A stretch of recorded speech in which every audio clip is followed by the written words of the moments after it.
up mga ka-okay? Maset masaganang buhay po sa ating lahat. Ngayon po ay nandito na naman kami at ipagpapatuloy ko yung aming ginagawa. Unang-una namin ginawa noong nakaraan. Sa nakaraang video ko ay tinuruan ko sila ng kneeling drills sa basic throwing. Ngayon naman po ay yung nakatayo na. At itong drill na gagawin namin ay unang-una yung step and pivot. So doon po ay nakafocus tayo sa stepping of front foot and then pivoting of the back foot.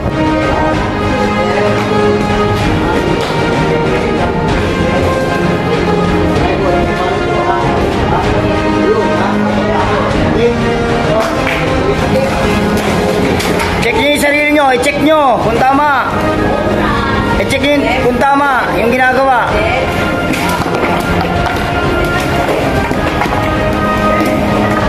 Check your form.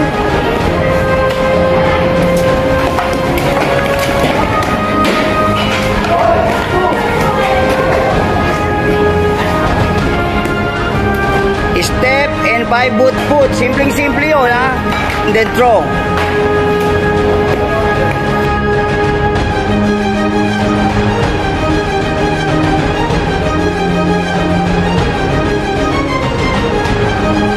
Ayun po, natapos yung first drill sa standing position at yun yung step and pivot. Ngayon ipapakita ko sa inyo yung aming second drill at ito yung may kasama ng footwork sa pagpukol.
So ayun po yung itinuro kong pangalawang drill sa kanila sa throwing skills.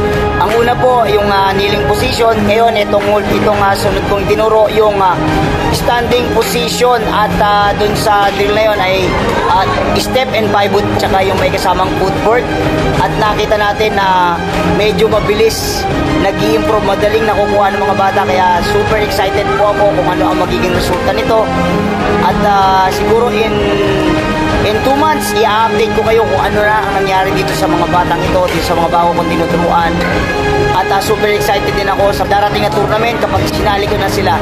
Kaya sana po ay abangan nyo yung aming mga susunod na training, aming mga susunod na drills na gagawin ko sa mga batang ito para talagang mas maganda ang kanilang maging improvement. Ayun po. So maraming salamat po sa lahat sa inyong suporta. Paki-like and share ng ating video. Kung hindi meron pa pong hindi nakapag-subscribe dyan, paki-subscribe naman po ng ating YouTube channel, Coach Manny. Ayun po. Maraming salamat. Hanggang sa muli. God bless you all. Bye!